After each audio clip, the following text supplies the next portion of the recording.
રાજકોટની કરી રહ્યા હતા, જ્યાં એવા નફ્ફટ આયોજકો જેમણે 28 યુગલને રજડતા મૂકી દીધા અને આવા જ આયોજકોના ઘરે સંદેશ ન્યૂઝની ટીમ પહોંચી। આયોજક દિલીપ વસરડાના ઘરે સંદેશ ન્યૂઝ પહોંચ્યું હતું। હેડગેવાડ ટાઉનશીપમાં દિલીપનું ઘર આવેલું છે। દિલીપ વસરડાના ઘરે પણ અત્યારે તાળા વાગી ગયા છે। લગ્નના સપના દેખાડી આયોજકો પૈસા લઈને ફરાર થઈ ગયા। નફ્ફટ આયોજકો ક્યાં જઈ છુપાયા છે તેની કોઈને ખબર નથી। ठग आयोजकों सामे कड़क कार्यवाही करवा माटे अत्यारे बधा ज लोको मांग करी रह्या छे, कारण के अत्यार सुधीमां कदाच एम कहीए तो नवाई ने के गुजरातमां आवो पहेलो किस्सो बन्यो हशे के ज्यां आटली मोटी संख्यामां समूह लग्ननुं आयोजन करवामां आवे छे, सर्व ज्ञातिनो एमां समावेश करवामां आवे छे अने त्यारबाद रूपिया पडावीने आयोजको त्यांथी फरार थई जाय छे। रिंकूबेन, आ दिलीपभाई ने तमे ओळखो छो? हाँ, अमे ओळखी छीए। एक क्या सुधी आया हता? एमने समूह लग्ननुं आयोजन कर्युं ने अत्यारे अचानक वही गया छे। क्यारे ताळुं लाग्युं एमने घरे? एने आज सवारे ज लाग्युं ताळुं अने दिलीपभाई काल राते ज वया गया छे।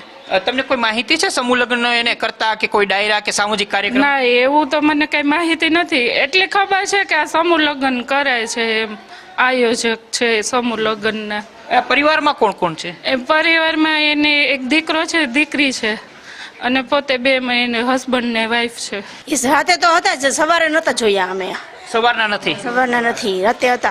28 લગ્નનું આયોજન કર્યું હતું, 28 જાન આવી હતી, એક પણ લગ્ન થઈ શક્યા નથી, બધા લોકો રોતા હતા। તમને લાગ્યું છે કે દિલીપભાઈ આવું કરી શકે, કે આ પ્રકારનું કારણ કરવાનું? ના, અમને પણ સમૂહ લગ્નમાં એને આવવાનું કીધેલું છે। તમને કીધું હતું? કીધું તું, હા, અમારે કા કીધેલું જ હતું। સમૂહ લગ્નની અંદર છેતરપિંડી લઈને હવે પોલીસ પહોંચી છે। આપણે પોલીસની સાથે વાત કરીએ। સર ને એ વસાવા સર આવે છે। સર, કહેશો તમે છેતરપિંડી તમે પહોંચાડ્યા પહેલા અમને કંટ્રોલમાંથી સર જાણ થઈ તો સર એમના માટે આવે છે પીએ સર આપડા શું આગળની કાર્યવાહી। તો અત્યારે જે ગમગીનીનો માહોલ હતો સમૂહ લગ્નના સ્થળ પર એ અત્યારે ખુશીમાં જોવા મળી રહ્યો છે, કારણ કે પોલીસ અને સાથે સામાજિક આગેવાનો છે। એટલું જ નહીં, વિપક્ષના નેતા વસરામ સાગઠિયા પણ ત્યાં પહોંચ્યા અને સૌએ સાથે મળીને જે યુગલો ત્યાં હાજર હતા એ તમામના લગ્ન કરાવી દીધા છે। ગોર મહારાજને પણ બોલાવ્યા અને દ્રશ્યો આપને દેખાઈ રહ્યા છે કે પરિવાર ખુશ છે, યુગલ પણ ખુશ છે, કારણ કે જે સપનાઓ જોયા હતા એ હવે ક્યાંક સાકાર થતા દેખાઈ રહ્યા છે। લગ્નની વિધિ થઈ રહી છે। જ્યારે દીકરીના લગ્ન હોય ત્યારે તેના ઘણા બધા સપનાઓ હોય છે, પરંતુ આવા નફ્ફટ આયોજકોના કારણે આજે દીકરીઓના આંખોમાં આંસુ જોવા મળ્યા હતા।